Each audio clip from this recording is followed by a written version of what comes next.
Assalamualaikum warahmatullahi wabarakatuh. Alhamdulillahi rabbil alamin. Wassalatu wassalamu ala asyrafil anbiya wal mursalin Nabina Muhammadin wa alihi wa sahbihi wa man tabi'ahum bi ihsanin ila yaumiddin. Asyhadu an la ilaha illallah wahdahu la syarikalah wa asyhadu anna Muhammadan abduhu wa rasuluh. Qala Allah ta'ala fi kitabihil karim, ya ayyuhalladzina amanu taqullaha haqqa tuqatih wa la tamutunna illa wa antum muslimun, amma ba'd.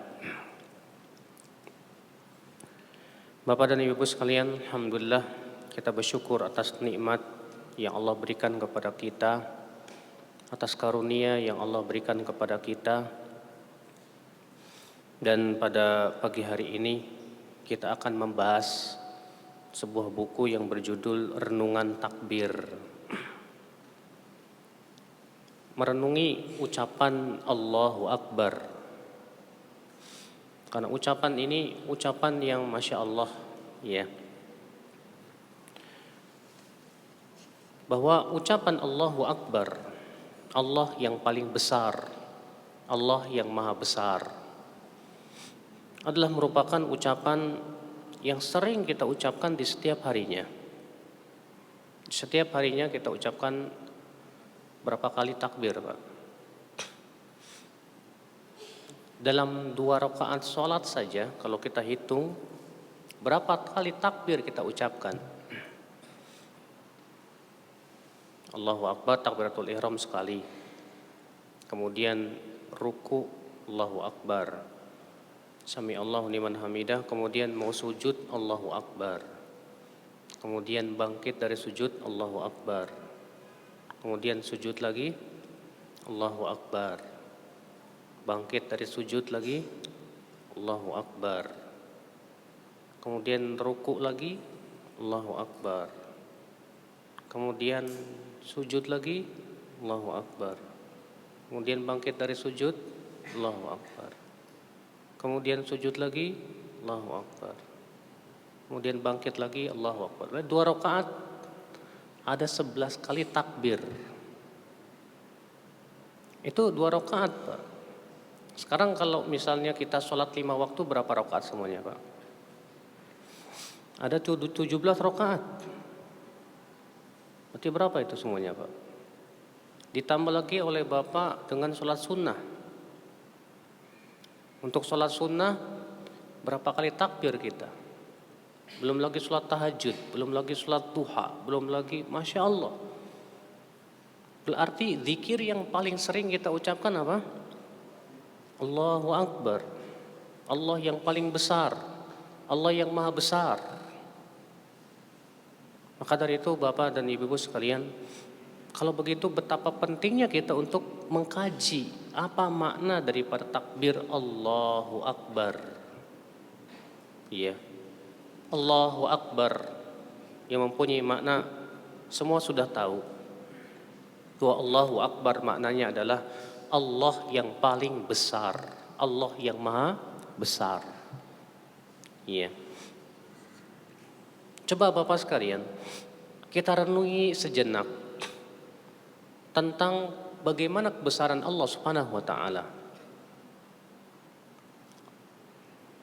Bagaimana kita bisa merasakan kebesaran Allah Subhanahu wa taala? Tentu kita melihat kepada makhluk-makhluknya. Bumi yang kita pijak ini, bumi yang kita injak ini, Pak, tidak ada yang mengetahui besarnya kecuali Allah Subhanahu wa taala. Tapi bumi ini begitu besar sekali. Langit, adakah orang yang mengetahui bagaimana besarnya langit? Langit yang 7 lapis. Langit pertama saja Allah mengatakan bahwa di dalam langit pertama itu terdapat bintang-bintang. Allah berfirman, "Walaqad zayyana as-samaa'a ad-dunya bimasabih." Dan sungguh kami telah menghiasi langit dunia itu dengan bintang-bintang. Allah mengatakan bahwa kami telah menghiasi langit dunia dengan bintang-bintang. Berarti bintang-bintang yang kita lihat itu masih langit dunia. Saya pernah dulu belajar waktu fisika di SD itu ya, katanya ada bintang yang lebih besar daripada langit.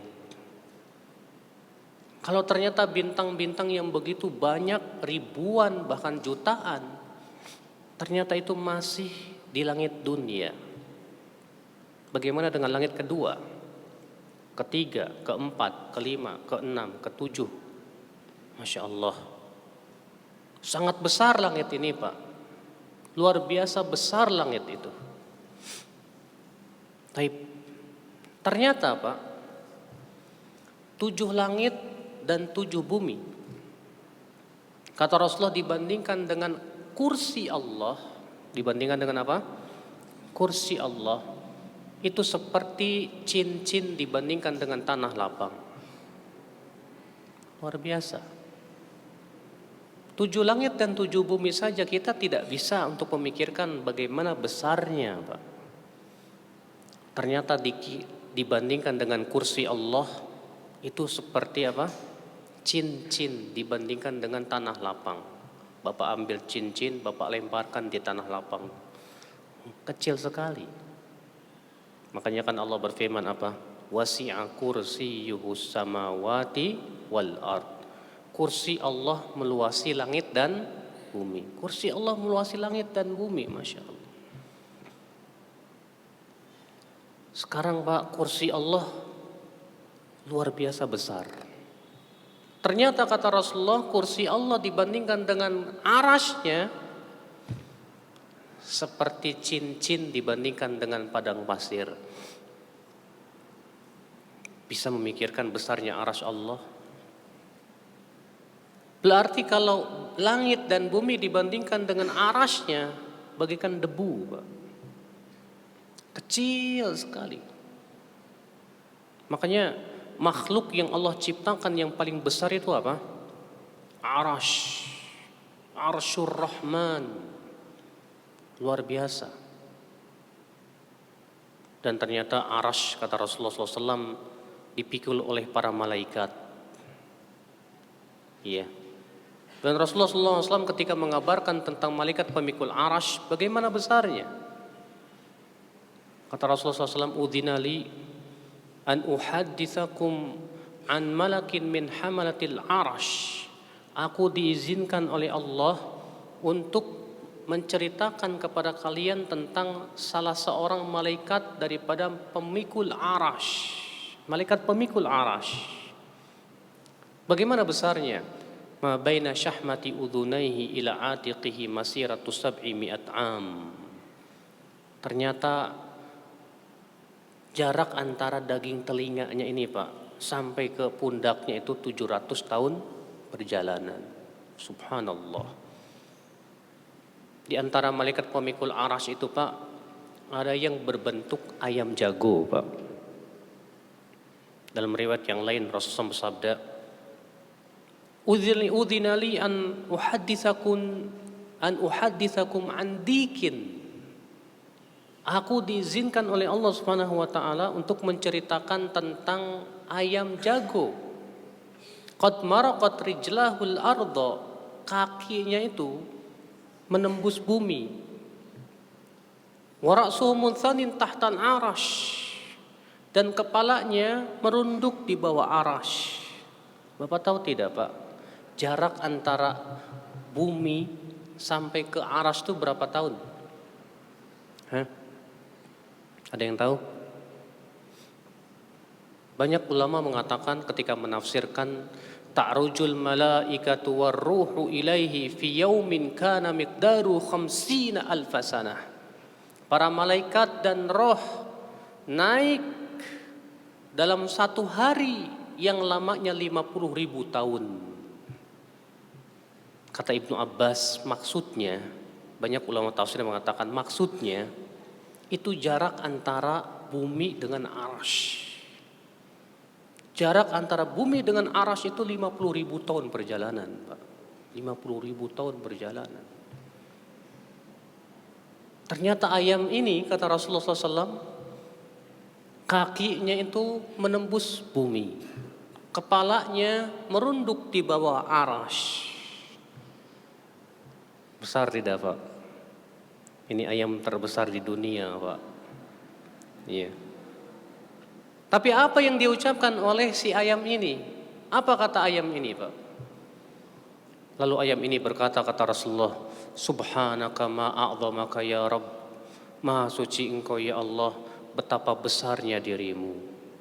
Masya Allah, ayam yang begitu besarnya, Pak, merasa dirinya kecil di hadapan Allah Subhanahu wa taala. Luar biasa. Lalu bagaimana dengan Allah? Allahu Akbar. Allahu Azza wa Jal. Allahu Akbar. Allah yang paling besar. Allah lebih besar dari segala sesuatu, Bapak sekalian. Cobalah kita renungkan sedikit itu, Pak, tentang bagaimana kebesaran Allah Azza wa Jal. Allah yang maha besar, di mana kebesarannya Masya Allah tidak bisa dibayangkan oleh pikiran, tidak bisa digambarkan oleh kata-kata dan ucapan, tidak bisa. Iya. Ikhwatul Islam, azakumullah wa iyyakum. Allahu Akbar. Allah Maha Besar. Di mana Allahu Akbar, Bapak sekalian, adalah ucapan yang diperintahkan kita untuk senantiasa mengucapkannya. Allah berfirman dalam surat Al-Isra ayat 111, "Wa qulil hamdulillahilladzi lam yattakhidz walada wa lam yakul lahu syarikun fil mulki wa lam yakul lahu waliyyun minadh-dhull wa kabbirhu takbira." Katakanlah, segala puji bagi Allah yang tidak mempunyai anak dan tidak mempunyai sekutu dalam kerajaannya, dan dia bukan pula hina yang memerlukan penolong, dan agungkanlah dia, besarkanlah dia dengan sebenar-benar pembesaran. Wa kabbirhu takbira. Ya, bertakbirlah kalian, besarkan Allah dengan sebesar-besarnya takbir. Ya. Kalimat takbir, Pak, senantiasa mengiringi hari raya. Kalimat takbir senantiasa mengiringi apa? Hari raya. Kenapa? Kenapa di saat hari raya kita bersenang-senang, kita bergembira, ternyata Allah memerintahkan kita untuk banyak bertakbir di hari raya? Ya, Allah berfirman misalnya, walitukmilul iddah walitukabbirullaha ala ma hadakum wa la'allakum tashkurun. Dan hendaklah kalian menyempurnakan jumlah bilangan bulan Ramadan, dan hendaklah kalian bertakbir membesarkan Allah atas hidayah yang Allah berikan kepada kalian, juga atas kalian agar kalian menjadi orang-orang yang bersyukur. Di waktu Idul Adha dianjurkan kita bertakbir juga. Apa hubungannya takbir dengan hari raya, Pak? Karena hari raya itu adalah merupakan nikmat yang Allah berikan kepada kita. Yang kedua, hari raya itu menunjukkan, ya akhwal Islam, a'azakumullah wa yakum, ya hari yang kita bergembira padanya. Dan kebanyakan orang ketika bergembira seringkali lalai. Maka Allah menyuruh supaya kegembiraan kita tidak melalaikan, agar banyak bertakbir kepada Allah Subhanahu wa taala, membesarkannya.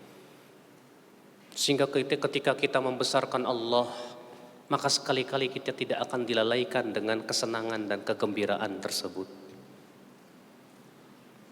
Dan juga Bapak sekalian, hari raya itu selalu terkait dengan ibadah yang agung, Pak.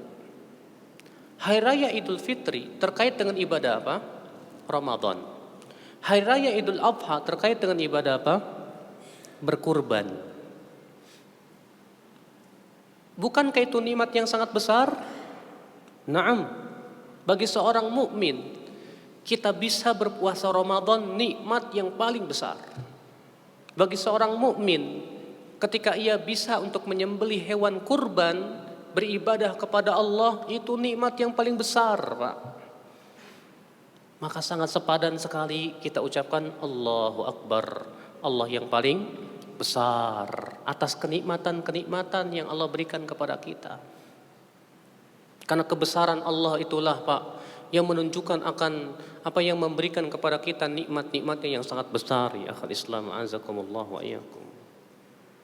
Allahu Akbar.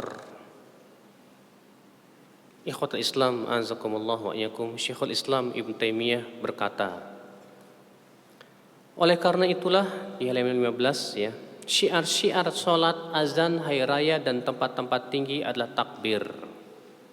Ia adalah salah satu kalimat yang paling utama setelah Al-Qur'an. Subhanallah, alhamdulillah, la ilaha illallah, Allahu akbar. Sebagaimana disebutkan dalam riwayat Bukhari dan Muslim, di mana Rasulullah bersabda, ahabbul kalami ilallah, subhanallah, alhamdulillah, la ilaha illallah, Allahu akbar. Ucapan yang paling dicintai oleh Allah adalah subhanallah, alhamdulillah, la ilaha illallah, Allahu akbar. Ini ucapan yang paling dicintai oleh Allah Subhanahu wa taala. Iya. Dan tidak ada satupun dalil yang membolehkan menggantikan lafaz Allahu akbar dengan Allahu a'zam. Enggak boleh. Maka harus kita ucapkan Allahu Akbar karena itu yang paling sempurna maknanya, yang paling kuat maknanya ya akhwat Islam dibandingkan dengan Allahu A'zam. Ya. Dan Rasulullah SAW menganggap sholat tidak sah kecuali dengan takbir Allahu Akbar. Maka kalau ada orang yang sholat, wajib dia memulai sholatnya dengan ucapan apa? Allahu Akbar. Boleh tidak Pak, kalau kita mau sholat kita ucapkan subhanallah. Atau kalau kita mau sholat kita ucapkan alhamdulillah. Sah nggak sholatnya Pak? Nggak sah. Nah sekarang rahasianya apa sih? Ketika kita hendak sholat kita ucapkan Allahu Akbar. Apa rahasianya Pak? Al-Imam Ibn Qayyim rahimahullah menyebutkan rahasia. Kenapa sih ketika kita hendak sholat hendaknya dimulai dengan takbir Allahu Akbar. Kata beliau, karena itu kunci kekhusyuan. Beliau berkata, "Faman kana Allahu Akbar min kulli syai." Siapa yang Allah lebih besar dari segala sesuatu di hatinya, khasya'at jawarihuhu, maka dia akan khusyuk dalam salatnya. Tapi siapa ada yang lebih besar ya di matanya ya daripada Allah Subhanahu wa taala, dia tidak akan bisa khusyuk, Pak. Tidak akan bisa khusyuk. Maka ini menunjukkan Bapak sekalian, kekhusyuan seorang hamba itu mengikuti pengagungan dia kepada Allah. Semakin seseorang itu mengagungkan Allah, semakin seseorang itu membesarkan Allah, semakin dia akan khusyuk di dalam salatnya. Tapi semakin ia kurang mengagungkan Allah Subhanahu wa taala, Pak, semakin ia kurang di dalam khusyuknya dia kepada Allah Subhanahu wa taala. Iya. Nah, ini Bapak sekalian. Di halaman 18 saya katakan takbir selalu menyertai muslim dalam salatnya berulang-ulang. Dalam salat 4 rakaat terdapat 22 takbir dan dalam salat 2 rakaat terdapat 11 kali takbir. Maka dalam sholat 5 waktu sehari semalam saja seorang muslim mengucapkan 94 kali takbir. Bagaimana bila ia senantiasa menjaga sholat-sholat sunnah? Sebagaimana juga bila ditambah dengan zikir atau sholat yang ada padanya membaca takbir 33 kali. Ya, seorang muslim apabila menjaga sholat 5 waktu beserta sholat-sholat sunnah rawatib yang jumlahnya 12 rakaat ditambah dengan witir 3 rakaat dan membaca bacaan takbir setelah sholat 33 kali, maka jumlah takbirnya sehari semalam itu 342 kali takbir. Ya. Dan bila ditambah dengan takbir yang mutlak, maka jumlah takbirnya menjadi amat banyak, hanya Allah yang Maha tahu. Allahu Akbar. Ketika kita naik mobil sambil macet-macetan, kita ucapkan subhanallah, alhamdulillah, la ilaha illallah, Allahu Akbar. Makanya akal Islam, azakumullah wa iyyakum. Disebutkan dalam hadis Pak, mengucapkan takbir 100 kali itu nilainya sama dengan orang yang mempersiapkan 100 kuda perang, Pak. Ya, nilainya sama dengan orang yang menyediakan 100 kuda perang yang dia wakafkan di jalan Allah. Allahu Akbar. Makanya ada seorang wanita berkata kepada Rasulullah SAW, "Ya Rasulullah, saya sudah tua ya Rasulullah. Ajarkan kepada saya sebuah ibadah yang bisa saya lakukan sambil saya duduk ya Rasulullah, karena saya sudah tua." Kata Rasulullah apa? Ucapkan subhanallah 100 kali, alhamdulillah 100 kali, Allahu Akbar 100 kali, la ilaha illallah 100 kali. Kemudian Rasulullah menyebutkan ya masing-masing keutamaannya. Di antaranya Allahu Akbar. Ternyata itu sama dengan menyediakan kuda perang 100 ekor. Luar biasa. Maka dari itulah subhanallah Bapak sekalian, betapa agungnya ucapan Allahu Akbar. Maka banyak kita mengucapkan Allahu Akbar. Ikhwatul Islam azakumullah wa iyyakum. Syekh Muhammad bin Al-Amin Asy-Syamqiti di halaman 20 beliau berkata, Allahu Akbar artinya agungkanlah dia dengan sebesar-besarnya pengagungan.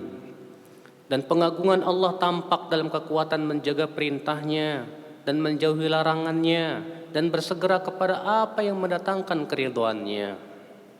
Artinya, ya, ketika kita ucapkan Allahu Akbar, Allah yang paling besar, artinya besarkan Allah, tapi juga besarkan syariatnya, besarkan perintahnya, besarkan larangannya, agungkanlah dia. Maka orang yang membesarkan Allah, Pak, dia akan membesarkan agamanya. Orang yang membesarkan Allah, Pak, dia akan membesarkan syariatnya. Orang yang membesarkan Allah, Pak, maka ia akan membesarkan para rasulnya, para nabinya. Dia akan mengagungkan perintah-perintah dan larangannya. Berarti ini orang yang membesarkan Allah Rabbul Izzati wal Jalalah. Adapun kemudian dia mengatakan Allahu Akbar, tapi dia remehkan syariatnya, dia remehkan perintahnya, dia remehkan larangan-larangannya, dia wallah hakikatnya dia tidak membesarkan Allah Subhanahu wa taala. Oleh karena itu ya akhwat Islam azakumullah wa iyyakum, sudahkah kita membesarkan Allah dengan hati-hati kita?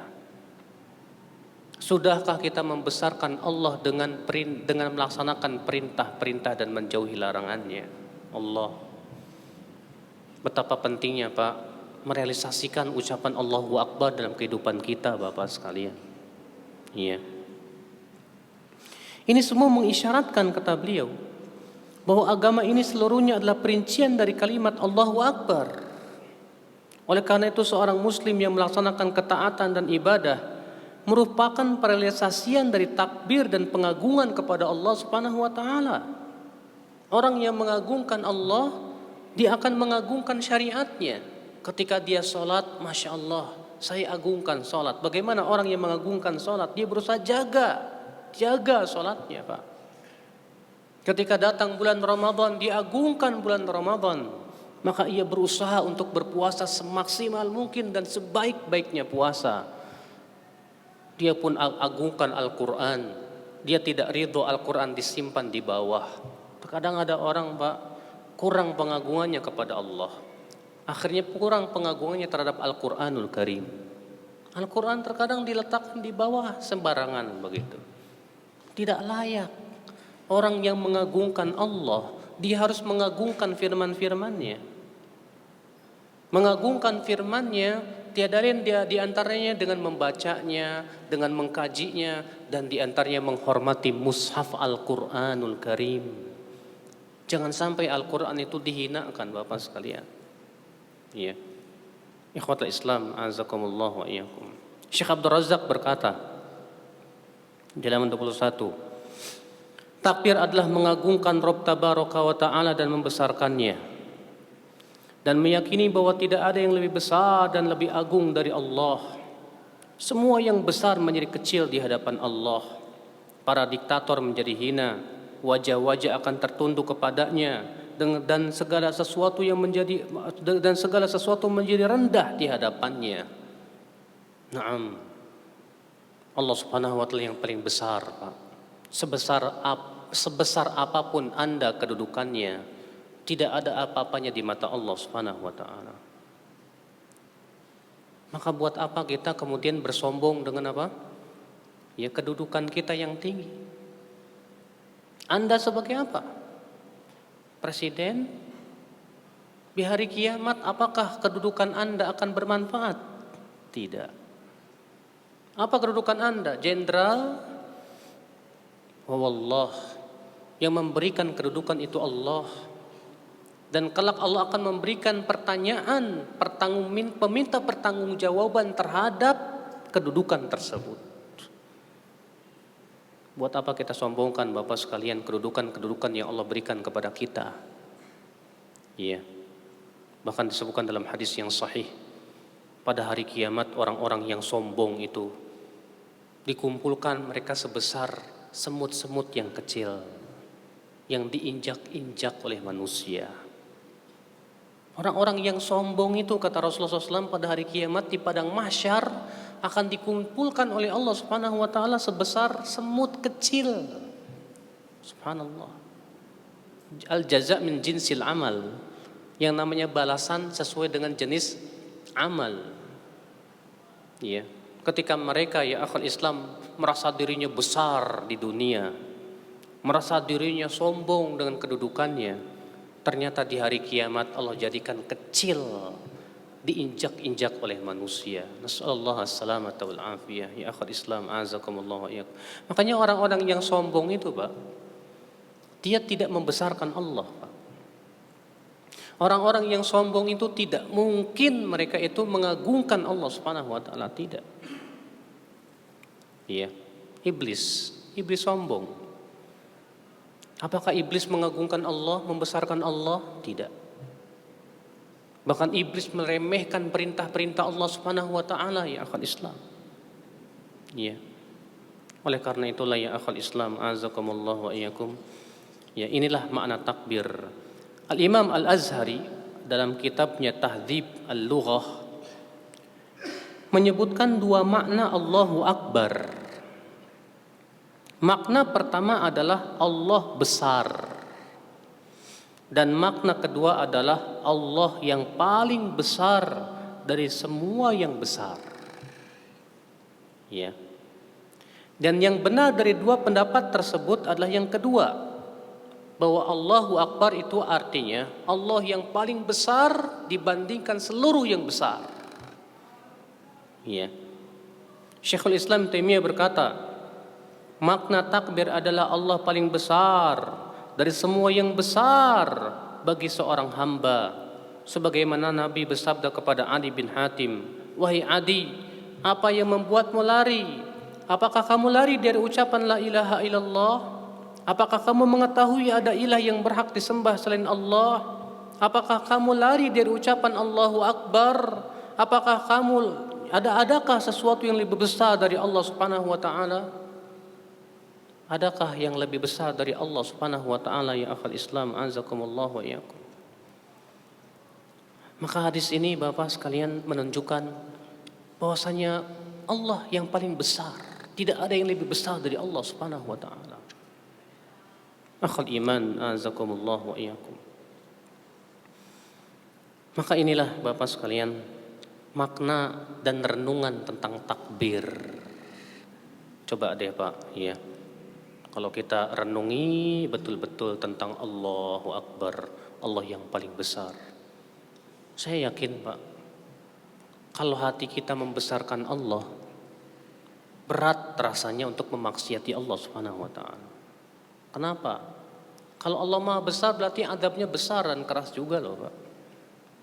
Ya, ikhwat Islam, azakumullah. Sekarang kita kaji tempat-tempat yang disyariatkan untuk bertakbir. Kapan saja disyariatkan kita untuk bertakbir. Yang pertama saya bahas takbir pada hari raya dan lafadznya yang sahih. Ya. Saya bahas yang pertama, kapan memulai takbir di hari raya Idul Fitri.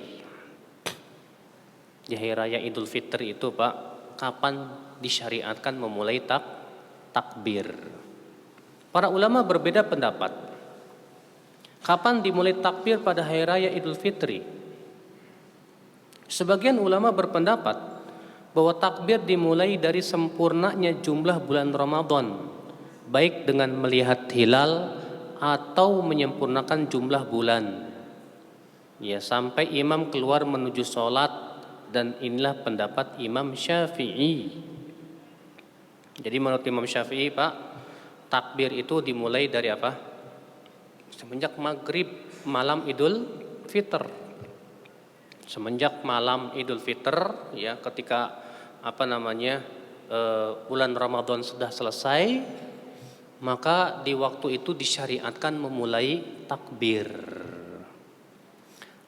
Imam Syafi'i berkata dalam kitab Al-Um, ya, di jilid 2 halaman 486, tahqiq Dr. Rifat Fauro, apabila mereka telah melihat hilal, aku suka agar manusia bertakbir, baik secara berjamaah maupun sendiri-sendiri, di masjid, di pasar, di jalan-jalan, di rumah, baik musafir ataupun mukim, di setiap keadaan dan di mana saja, dan mereka mengeraskan takbirnya, dan mereka terus bertakbir sampai menuju tempat sholat, sampai keluarnya imam untuk bertakbir, kemudian berhentilah takbir itu. Ini pendapat Imam Syafi'i. Jadi kalau yang di Indonesia ini Pak, mereka memulai takbir dari semenjak malam itu mazhab Syafi'i, dan memang pendapat Imam Syafi'i itu Pak. Iya. Dan pendapat inilah yang dirajihkan oleh Syekhul Islam Ibnu Taimiyah rahimahullah. Ibnu Taimiyah berkata, dan takbir Idul Fitr dimulai dari semenjak terlihatnya hilal dan diakhiri dengan selesainya sholat Id, yaitu selesainya imam dari khutbah atas pendapat yang sahih. Jadi ini pendapat yang dibela oleh Syekhul Islam Taimiyah rahimahullah. Apa dalilnya? Ya tentunya Pak, dalam permasalahan yang diperselisihkan, yang kita lihat dalilnya Pak. Jangan yang kita lihat siapa yang mengucapkannya. Kadang di masyarakat kita, ketika terjadi perselisihan ulama, yang kita jadikan dalil itu pendapat ulamanya gitu loh. Ini sebuah kesalahan. Kalau permasalahan yang diperselisihkan, yang kita yang kita lihat itu dalilnya dari Al-Quran maupun hadis Nabi SAW. Taib, kita lihat dalilnya Pak. Dalil pendapatnya adalah firman Allah Ta'ala, walitukmilul iddah walitukmilul iddata walitukabbirullaha ala ma hadakum wala'allakum tashkurun. Dan hendaklah kamu mencukupkan bilangannya, dan hendaklah kamu mengagungkan Allah atas petunjuknya yang diberikan kepadamu supaya kamu bersyukur. Lihat, hendaknya kamu menyempurnakan bilangan bulan Ramadan. Sekarang malam Idul Fitri Ramadan sudah selesai belum? Sudah selesai. Berarti ayat itu menunjukkan semenjak kita telah selesai dari bilangan bulan Ramadan, segera kita takbir. Iya. Imam Al-Marwardi berkata, Allah Subhanahu wa taala memerintahkan bertakbir setelah menyempurnakan puasa, dan itu terjadi ketika matahari tenggelam di malam 1 Syawal. Maka ini berkonsekuensi bahwa awal waktu takbir adalah di malam tersebut. Namun pendalilan dengan ayat ini lemah menurut Imam Nawawi, karena wawu tidak menunjukkan tartib. Imam Nawawi berkata, pendalilan dengan ayat ini tidak benar kecuali atas pendapat yang mengatakan bahwa wawu mempunyai makna tartib. Namun ini adalah pendapat yang batil. Al-Majmu' jilid 5 halaman 41. Jadi Imam Nawawi malah menyalahi pendapat Imam Syafi'i. Imam Nawawi itu mazhab Syafi'i juga Pak. Tapi dalam masalah ini Imam Nawawi enggak setuju dengan Imam Syafi'i. Ini menunjukkan Pak, para ulama mazhab itu enggak pernah taklid. Enggak pernah taklid kepada siapa? Kepada mazhab. Enggak. Ya. Maka Imam Nawawi rahimahullah menganggap pendalilan dengan ayat ini kurang kuat. Kenapa? Karena waw dalam bahasa Arab tidak menunjukkan kepada tartib.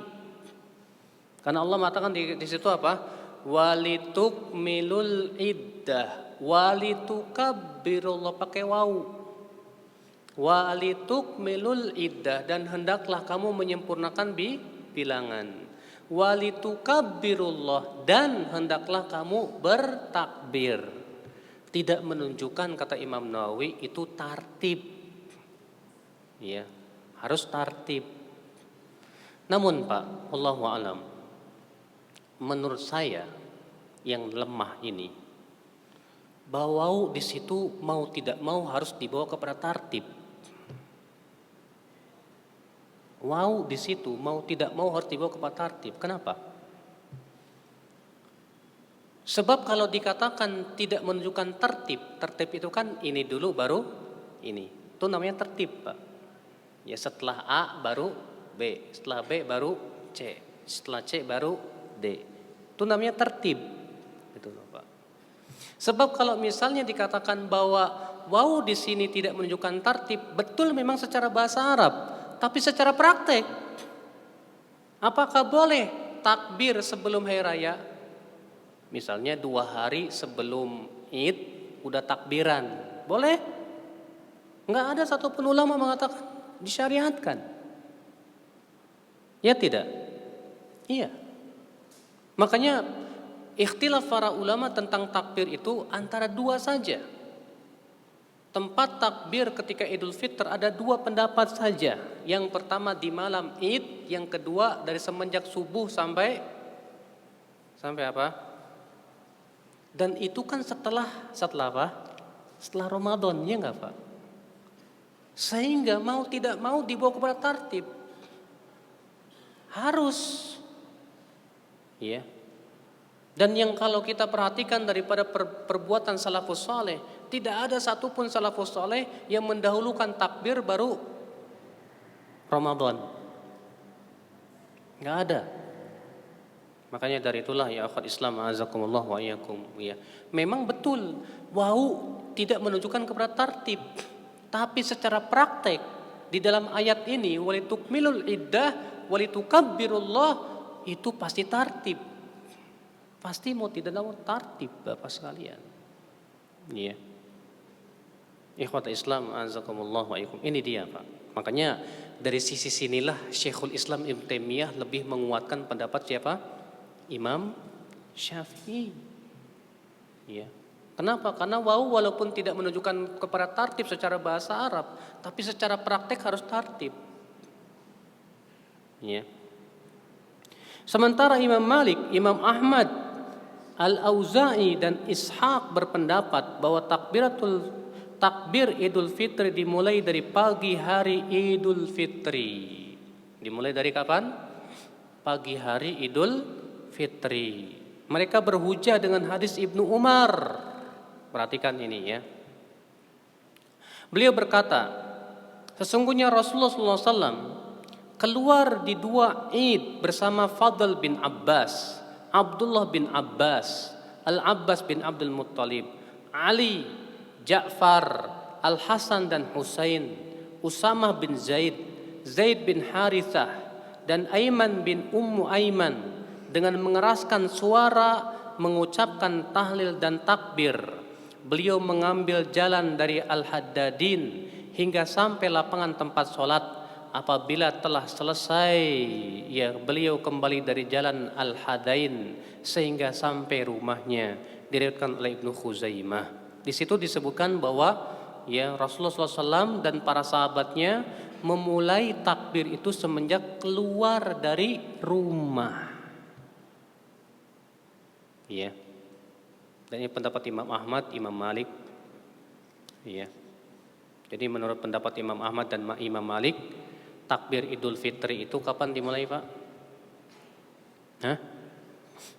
Dari semenjak keluar rumah menuju ke lapangan sampai imam naik mimbar. Ini pendapat Imam Ahmad dan Imam Malik. Hujahnya hadis Ibnu Khuzaimah tadi. Tapi coba kita lihat dari sisi status hadisnya. Di dalam sanadnya terdapat perawi lemah yang bernama Abdullah bin Umar al-Umari. Akan tetapi hadis ini dinyatakan oleh Syekh Albani karena dikuatkan oleh Mursal Az-Zuhri bahwa Rasulullah SAW bahwa Rasulullah SAW keluar pada hari Idul Fitri bertakbir sampai mendatangi tempat sholat dan sampai sholat selesai. Apabila telah selesai sholat, beliau menghentikan takbir. Dikeluarkan oleh Ibnu Abi Syaibah nomor 5620. Ya. Atas dasar inilah Syekh Albani menguatkan hadis tersebut. Karena ada kata beliau ada dua jalan berarti. Di mana hadis tadi yang marfu sampai Rasulullah dhaif, tapi ada jalan lain dari Mursal Zuhri. Mursal Zuhri ini walaupun mursal itu apa sih Pak? Mursal itu adalah perkataan tabi'in Rasulullah SAW bersabda. Berarti ada perantara antara tabi'in dan Rasulullah yang tidak diketahui ini. Apakah sahabat atau tabi'in? Mursal lemah tidak? Lemah. Tapi walaupun mursal itu lemah, bisa menguatkan setidaknya hadis yang marfu yang dhaif. Sehingga menurut beliau atas dasar itu hadis ini hasan. Namun Pak, saya tidak setuju dengan Syekh Albani dalam masalah penghasanan hadis ini. Bukan karena saya tidak menghormati Syekh Albani, tidak. Iya. Akan tetapi yang pertama, Syekh Albani sendiri diselisih oleh ulama lain dalam masalah pentahsinan hadis ini. Iya. Yaitu Syekh Abdul Hasan Al-Ma'ribi, Syekh Muqbil Al-Wadi'i. Maka saya lebih merojihkan pendapat yang menyatakan hadis ini lemah. Berikut keterangannya. Bila kita perhatikan, Mursal Az-Zuhri ini tidak dapat menguatkan riwayat di atas. Kenapa? Karena ia berasal dari periwayatan Ibnu Abi Dhi'ib dari Az-Zuhri, dan Yahya bin Ma'in menganggapnya lemah. Ya. Beliau berkata mereka melemahkan periwayatan Ibnu Abi Dhi'ib dari riwayat Az-Zuhri sehingga mursalnya lemah. Sedangkan mursal yang lemah tidak bisa menguatkan hadis yang lemah. Syaratnya mursal bisa menguatkan hadis yang lemah itu kalau mursalnya sahih, Pak. Sekarang bagaimana dikatakan bahwasanya mursal ini bisa menguatkan hadis tersebut sementara mursalnya saja lemah? Dalam sanadnya ada periwayatan Muhammad bin Abi Dhi'ib dari Zuhri dan periwayatan Muhammad bin Abi Dhi'ib dari Az-Zuhri itu lemah. Kata Yahya bin Ma'in, Bapak sekalian. Dan di antara hal yang menunjukkan kelemahan juga adalah bahwa hadis ini diriwayatkan dengan wajah yang berbeda-beda. Terkadang dimarfukan kepada Rasulullah, terkadang dinisbatkan kepada orang-orang, terkadang dinisbatkan kepada perkataan Zuhri, sehingga terjadi keguncangan dalam sanadnya. Wallahu a'lam. Maka saya menilai hadis tersebut lemah, tidak bisa dijadikan hujah. Berarti hujahnya Imam Ahmad dan Imam Malik pun lemah, Pak. Jadi gimana nih? Iya. Dalilnya lemah dari Rasulullah SAW.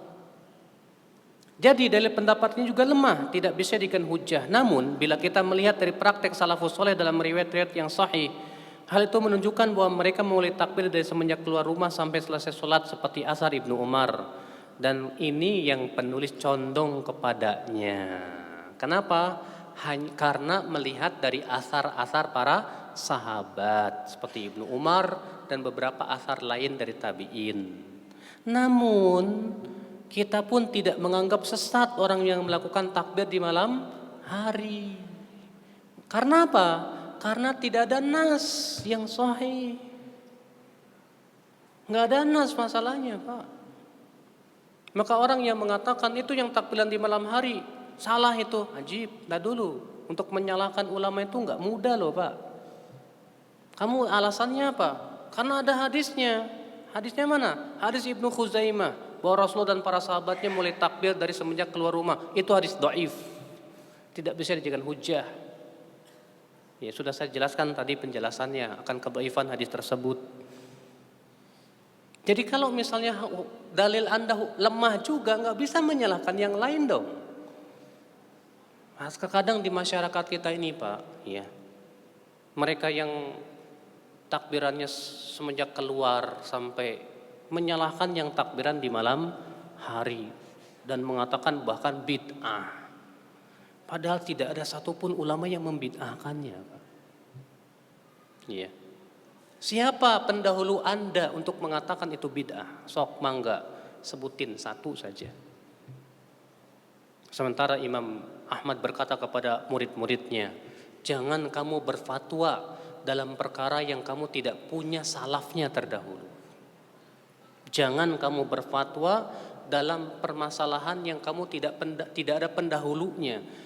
Sekarang kamu mengatakan bahwa takbir di malam Id itu bid'ah. Mangga, sebutkan siapa salaf Anda, siapa pendahulu Anda. Jangan berani-beraninya seperti itu ya akhi, azakallah wa iyyakum. Ya. Makanya kita lihat terkadang Masya Allah ya, teman-teman yang udah ngaji nih Pak ya, karena sudah punya keyakinan seakan-akan bahwa takbir yang di malam hari itu salah, sebuah kesalahan yang pasti sudah. Fala haula wala quwata illa billah. Ini sebuah kesalahan dalam bersikap Pak. Kewajiban kita adalah melihat mana yang paling rajih, yang kuat, ambil. Karena ini masalah yang tidak ada nasnya masalahnya. Beda kalau jelas ada nasnya, sorry lagi, na'am, sami'na wa ata'na. Tapi kalau tidak ada nasnya yang sorry, kenapa kita harus kemudian begitu mudahnya menyesatkan orang? Ya, ikhwata Islam, azakumullah wa iyyakum. Sekarang kita masuk takbir pada hari raya Idul Adha. Takbir pada hari raya apa? Idul Adha. Takbir pada hari raya Idul Adha ada dua macam. Ya, takbir Idul Adha ada dua macam. Yang pertama takbir mutlak. Apa sih takbir mutlak tuh Pak? Takbir mutlak itu artinya takbir yang kita ucapkan kapan saja, di mana saja, tidak terikat. Itu takbir mutlak namanya. Yang kedua takbir muqayyad.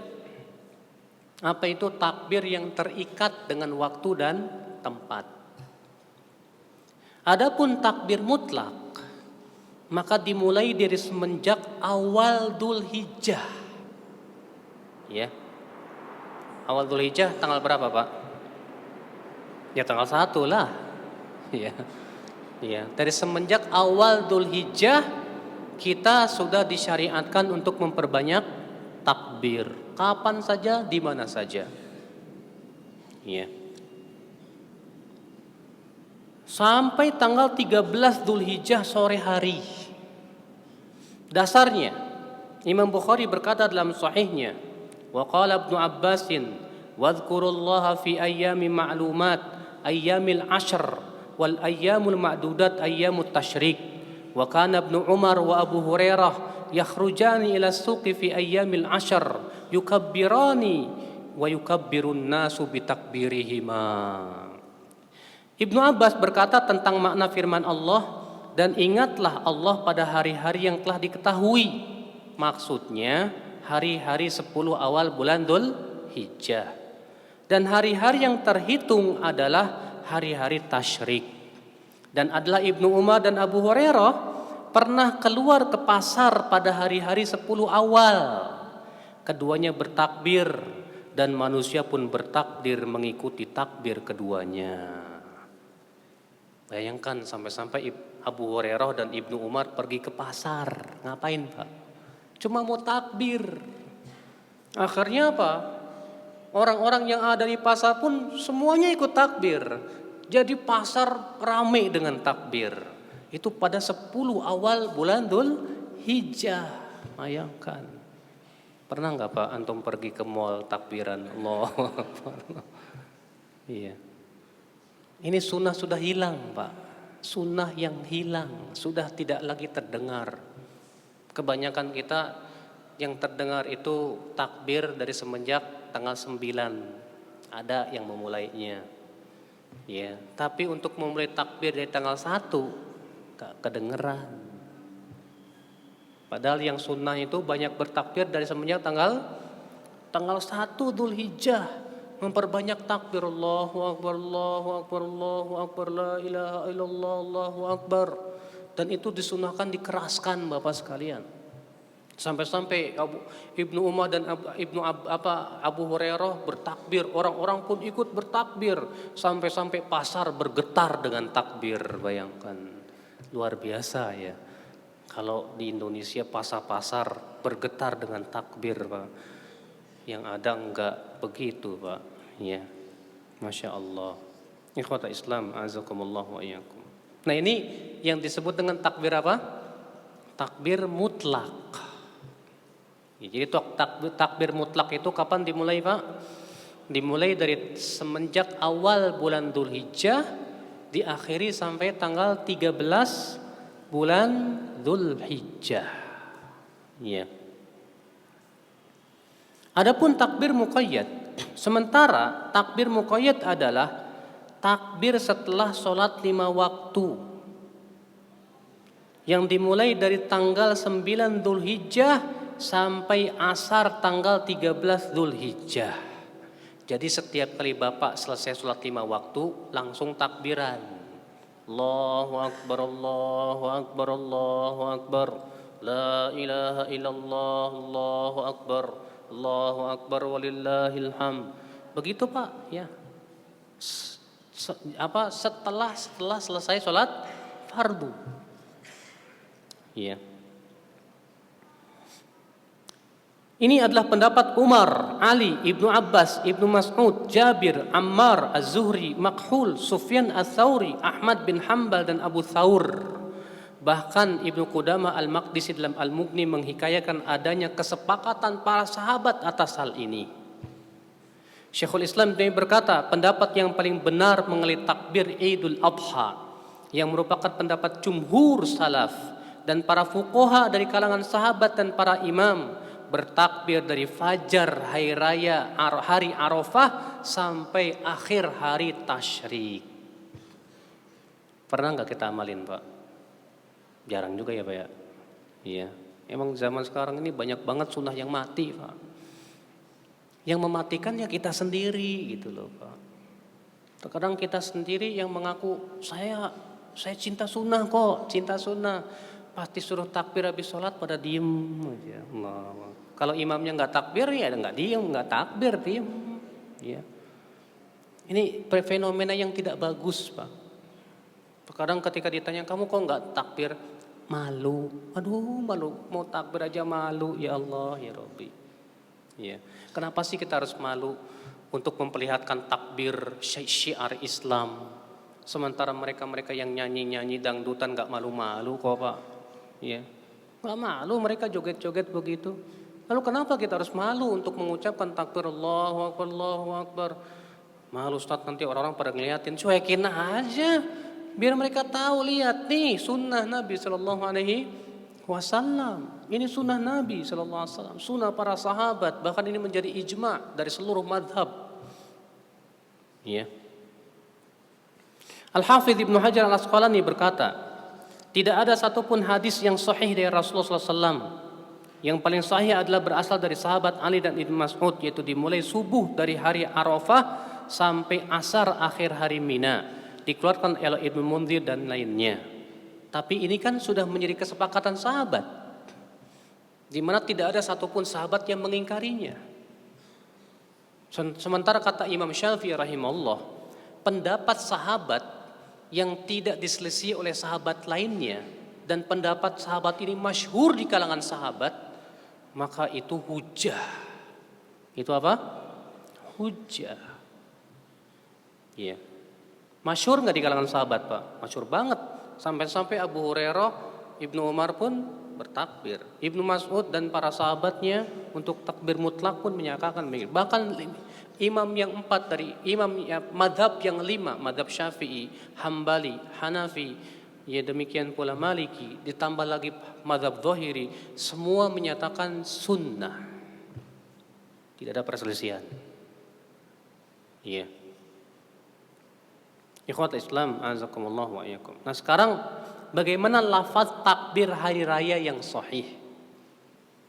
Lafaz takbir di hari raya. Ketahuilah Pak, tidak ada satupun hadis yang berasal dari Nabi yang menyebutkan tentang lafadznya. Nggak ada. Yang ada Allah hanya menyuruh bertakbir. Allah mengatakan walitukabbirullaha ala ma hadakum, dan hendaklah kamu bertakbir membesarkan Allah atas hidayah yang Allah berikan kepada kalian. Enggak ada praktek dari Nabi, hadis yang marfu dari Nabi bagaimana cara takbirnya, enggak ada. Ya. Namun ada beberapa sahabat yang bertakbir. Dan takbir yang paling masyhur yang dikenal oleh kita umat Indonesia, bangsa Indonesia, bahkan hampir di seluruh dunia, itu takbirnya Ibnu Mas'ud. Allahu Akbar, Allahu Akbar, Allahu Akbar, la ilaha illallah, Allahu Akbar, Allahu Akbar walillahil hamd. Itu takbirnya Ibnu Mas'ud. Ya. Diriwayatkan oleh Ibnu Abi Syaibah dalam Musannafnya. Ada lagi takbir Ibnu Abbas, dan ini enggak dikenal. Ibnu Abbas di hari raya takbirnya begini Pak. Allahu Akbar kabira, Allahu Akbar kabira, Allahu Akbar wa ajal, Allahu Akbar walillahil hamd. Nah, enggak kenal kan? Ya, ini takbirnya siapa? Ibnu Abbas. Ya. Gimana Pak takbir Ibnu Abbas? Allahu Akbar kabira, Allahu Akbar kabira, Allahu Akbar wa ajal. Terus Allahu Akbar walillahil hamd. Ini takbirnya Ibnu Abbas. Ya. Diriwayatkan Ibnu Abi Syaibah juga dengan sanad yang sahih. Syekh Albani berkata, dan telah sabit pengucapan takbir 2 kali dari Ibnu Mas'ud, dikeluarkan Ibnu Abi Syaibah dengan sanad yang sahih. Akan tetapi ia menyebutkan di tempat lain dengan 3 kali takbir. Demikian pula Imam Al-Baihaqi meriwayatkan dari Yahya bin Sa'id, dari Al-Hakam bin Farukh, Abu Bakar dari Ikrimah dari Ibnu Abbas dengan 3 kali takbir, dan sanadnya juga sahih. Akan tetapi Ibnu Abi Syaibah meriwayatkan dari jalan lain dengan lafaz Allahu Akbar kabira, Allahu Akbar kabira, Allahu Akbar wa ajal, Allahu Akbar walillahil hamd. Dalam riwayat Ikrimah diberikan tambahan lagi, Allahu Akbar wa ajal, Allahu Akbar ala ma hadana. Iya. Maka Bapak, jadi takbir itu enggak harus Allahu Akbar, Allahu Akbar, Allahu Akbar, la ilaha illallah, Allahu Akbar, walillahil hamd. Ini disebut takbir Ibnu Mas'ud. Ya. Kalau kita takbir dengan takbir Ibnu Abbas boleh enggak? Boleh. Allahu Akbar kabira, Allahu Akbar kabira, Allahu Akbar wa ajal, Allahu Akbar ala ma hadana, Allahu Akbar walillahil hamd. Sementara sebagian sahabat lagi takbirnya gimana? Allahu Akbar, Allahu Akbar, Allahu Akbar, Allahu Akbar, Allahu Akbar. Udah Allahu Akbar aja udah. Kenapa? Karena yang diperintahkan oleh Allah hanya takbir, udah selesai. Maka semua lafaz yang menunjukkan kepada takbir boleh. Karena apa? Karena tidak ada dalil dari Rasulullah SAW. Maka para sahabat pun kemudian berbeda-beda lafaz dalam takbir. Maka dengan apapun kita bertakbir, yang penting kita bertakbir, silakan, enggak masalah. Ya. Allahu Akbar kabira, walhamdulillahi katsira, wa subhanallahi bukratan wa asila, misalnya. Namun Al-Hafidz Ibnu Hajar menyebutkan tentang adanya tambahan di zaman yang beliau hidup, ya, itu bisa dibaca di halaman 38. Nah, ini Pak, takbir di hari raya Idul Fitri dan Idul Adha. Ya. Sekarang kita masuk takbir dalam sholat hari raya. Takbir dalam sholat apa? Hari raya. An Aisyah, dari Aisyah semoga Allah meridainya, anna Rasulullah SAW kana yukabbir fil fitri wal adha. Fil ula sab'a takbiratin wa fil thaniyah khamsan. Dari Aisyah radhiyallahu anha bahwa Rasulullah SAW adalah bertakbir di sholat Idul Fitri dan Idul Adha. Di rakaat pertama itu 7 kali takbir dan di rakaat kedua itu 5 kali takbir. Ini masyhur Pak, insya Allah semua kita tahu. Cuman hukumnya wajib apa enggak Pak? Hah? Hukumnya wajib apa sunnah? Kok bengong? Hukumnya sunnah, tidak wajib. Loh kok bisa sunnah Ustadz? Iya, karena itu sebatas perbuatan Nabi. Dan kaidah usul fikih mengatakan sebatas perbuatan Nabi tidak menunjukkan kepada wajib. Saya belum mendapatkan ulama yang mewajibkannya. Itu ya sepengetahuan saya. Jadi itu sunnah. Jadi kalau imam misalnya Pak, takbir cuma sekali Allahu Akbar, lupa. Sah nggak Pak? Sah, selesai. Iya. Kenapa? Karena 7 takbir dan 5 takbir itu sunnah. Tapi kan sesuatu yang sunnah jangan ditinggalin dong. Iya. Kita berusaha untuk hidupkan sunnah Nabi SAW. Nah sekarang ya jadi masalah Pak. Jadi perselisihan para ulama. Takbir yang pertama kan di rakaat pertama itu kan 7 kali apa? Takbir. Baik. Yang 7 kali takbir ini Pak, masuk takbiratul ihram apa enggak? Hah? Yang 7 kali takbir ini di rakaat pertama, masuk enggak takbiratul ihram? Hah? Alasannya? Apa? Rukun. Iya. Terjadi ikhtilaf para ulama. Sebagian mengatakan masuk, dalilnya keumuman hadis tersebut. Rasulullah SAW mengucapkan 7 kali takbir di rakaat pertama. Berarti menurut mereka masuk padanya takbiratul ihram. Imam Syafi'i mengatakan enggak masuk. Loh, kok enggak masuk Imam Syafi'i? Buktinya di takbir yang kedua, rakaat kedua berapa kali takbir? 5. Masuk takbir intikal enggak? Hah? Masuk enggak takbir intikal? Takbir perpindahan?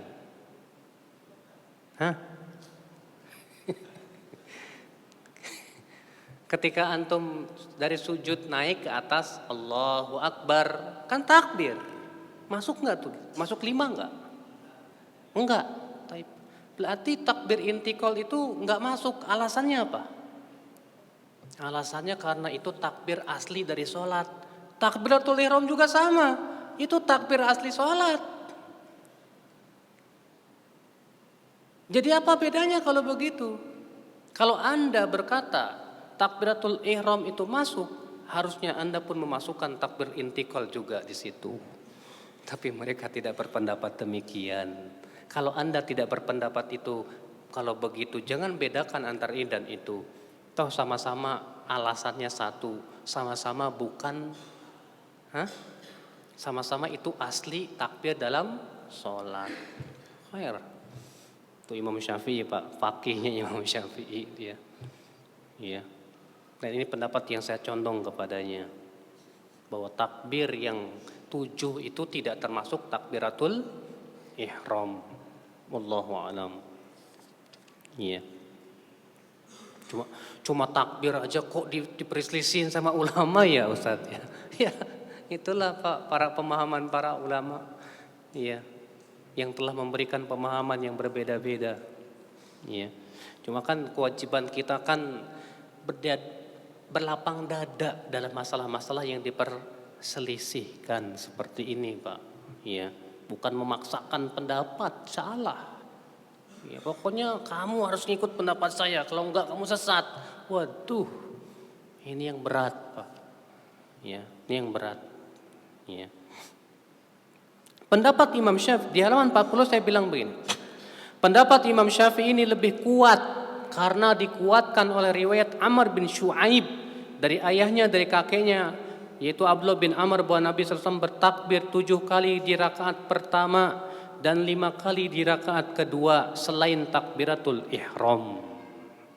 Diriwayatkan oleh Ad-Daraqutni, namun sanadnya ada Abdullah bin Abdurrahman At-Taifi, lemah, akan tetapi hadis ini disahihkan oleh Imam Bukhari, Ali ibn Madini dan Imam Ahmad bin Hambal.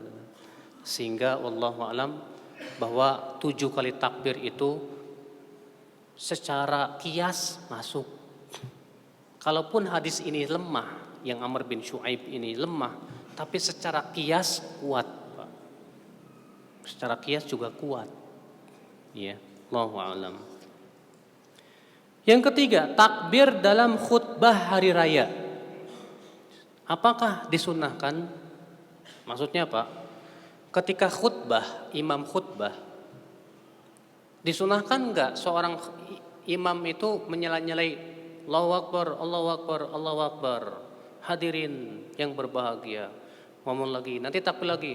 Allahu Akbar, Allahu Akbar, Allahu Akbar. Sunnah enggak tuh? Saya sebutkan di sini. Dalam kurung tidak sunnah. Kenapa? Karena ternyata dalilnya lemah. Sebuah hadis lemah yang diriwayatkan oleh Ibnu Majah, karena Nabi SAW yukabbir baina adhafil khutbah, yukthiru takbir fi khutbatil idain. Nabi SAW bertakbir di sela-sela khutbah, memperbanyak takbir dalam khutbah kedua hari raya. Ini hadis lemah karena di dalam sanadnya terdapat perawi yang bernama Abdurrahman bin Sa'ad yang meriwayatkan dari ayahnya, dari kakeknya. Abdurrahman lemah, ayahnya majhul, kakeknya majhul. Berarti lemahnya banget, Pak. Ya. Oleh karena itu tidak disunahkan menyela-nyelai takbir dalam khutbah hari raya sebagai yang kita lihat di zaman ini. Tidak ada sunnahnya. Bahkan sebagian khotib memulai khutbahnya dengan takbir. Ini pun tidak ada sunnahnya. Justru Nabi memulai takbir itu dengan apa? Innal hamdalillah nahmaduhu wa nasta'inuhu. Yang penting pujian-pujian kepada Allah Subhanahu wa taala. Tapi sekarang takbir dalam adzan dan iqamah. Disebutkan dalam hadis Abdullah bin Zaid bahwa ketika Rasulullah SAW memerintahkan untuk memukul lonceng, ya, untuk memanggil manusia agar berkumpul untuk sholat, maka Abdullah bin Zaid pun bermimpi melihat seorang mengelilingiku sambil membawa lonceng di tangannya. Aku berkata, "Hai fulan, apakah kamu mau menjual lonceng itu?" Ia berkata, "Apa yang hendak kamu lakukan dengannya?" Aku menjawab, "Untuk memanggil manusia agar sholat." Ia berkata, "Maukah aku tunjukkan kepada yang lebih baik dari itu?" Aku berkata, "Mau." Maka ia berkata, ucapkan ini, Allahu Akbar, Allahu Akbar, Allahu Akbar, Allahu Akbar, Asyhadu an la ilaha illallah, Asyhadu an la ilaha illallah, Asyhadu anna Muhammadar Rasulullah, Asyhadu anna Muhammadar Rasulullah, Hayya 'alas shalah, Hayya 'alas shalah, Hayya 'alal falah, Hayya 'alal falah, Allahu Akbar, Allahu Akbar, la ilaha illallah. Kemudian ia mundur tak jauh dariku dan berkata, apabila kamu hendak mendirikan sholat, ucapkan qomat, Allahu Akbar, Allahu Akbar, la asyhadu an la ilaha illallah, wa asyhadu anna Muhammadar Rasulullah, hayya 'alas shalah, hayya 'alal falah, qad qamatis shalah, qad qamatis shalah, Allahu Akbar, Allahu Akbar, la ilaha illallah. Ini azannya Bilal. Ini dikenal dengan azan apa? Azan Bilal dan qomatnya Bilal. Azannya Bilal itu 15 kalimat, qomatnya 11 kalimat. Ini yang masyhur di negeri kita. Tapi ada azan Abu Mahdhurah. Itu 19 kalimat, Pak. Dan qomatnya 15 kalimat. Kalau bapak-bapak mengucapkannya di Indonesia, ribut orang-orang. Iya. Gimana cara adzan Abu Mahdurah? Sahih juga. Allahu Akbar, Allahu Akbar. Allahu Akbar, Allahu Akbar. Kemudian diucapkan salirih. Asyhadu an la ilaha illallah. Asyhadu an la ilaha illallah. Asyhadu anna Muhammadar Rasulullah. Asyhadu anna Muhammadar Rasulullah. Lalu kembali lagi dengan keras. Asyhadu an la ilaha illallah. Asyhadu an la ilaha illallah. Asyhadu anna Muhammadar Rasulullah. Asyhadu anna Muhammadar Rasulullah. Selanjutnya sama dengan adzan Bilal. Bisa coba di masjid antum. Ribut masyarakat. Apaan tuh? Agama baru tuh. Padahal hadisnya sahih. Sahih. Masyhur di kalangan para ulama. Dalam kitab-kitab hadis, siapa saja yang pernah belajar fikih pasti kenal adzan Abu Mahdurah. Cuma masyarakat kita karena saking awamnya, Pak. Pokoknya sesuatu yang mereka baru dengar dianggapnya apa? Aneh, sesat. Nah, itu yang jadi masalah gitu loh, Pak. Padahal hadisnya sahih, masyhur di kalangan para pengkaji fikih faham insyaallah. Iya. Takbirnya iqamatnya Bilal apa? Allahu Akbar, Allahu Akbar. Asyhadu an la ilaha illallah, asyhadu anna Muhammadar Rasulullah. Hayya 'alas shalah, hayya 'alal falah. Qad qamatis shalah, qad qamatis shalah. Wallahu akbar, la ilaha illallah. Tapi Abu Mahdurah beda lagi. Allahu akbar, Allahu akbar. Asyhadu an la ilaha illallah, asyhadu an la ilaha illallah. Asyhadu anna Muhammad Rasulullah, asyhadu anna Muhammad Rasulullah. Hayya 'alas shalah, hayya 'alas shalah, hayya 'alal falah, hayya 'alal falah. Qad qamatis shalah, qad qamatis shalah. Allahu Akbar, Allahu Akbar, la ilaha illallah. Itu qomatnya Abu Mahdurah. Antum kalau qomat begitu juga bakal dianggap sesat, Pak. Padahal hadisnya masyhur. Iya. Subhanallah, ikhwatal Islam, azakumullah wa iyyakum. Namun, Pak, ada kesalahan yang perlu kita perhatikan. Dalam masalah lafaz takbir ketika adzan, terkadang ada muadzin memisah. Seperti begini, Allahu Akbar, Allahu Akbar. Ini salah. Disalahkan oleh para ulama. Kenapa? Yang benar disatukan. Allahu Akbar, Allahu Akbar. Satu. Allahu Akbar, Allahu Akbar. Karena tidak ada satupun riwayat bahwa Bilal atau Abu Mahdurah memisahnya. Bahkan sebagian ulama memasukkan itu dalam kemungkaran adzan. Iya. Bahkan yang lebih salah lagi, Pak, bacaan barnya itu dipanjangin, Pak.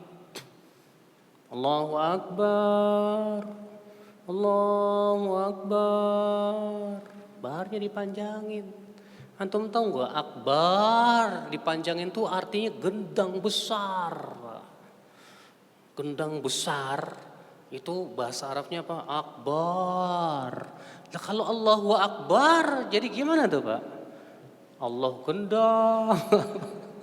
Kan harusnya Allahu Akbar, Allah yang paling besar. Makanya penting seorang muadzin itu harus fasih. Ya, gara-gara nggak fasih berubah makna. Akhirnya apa? Adzannya nggak sah kata para ulama. Ya. Sekarang kita masuk yang kelima, takbir di dalam sholat.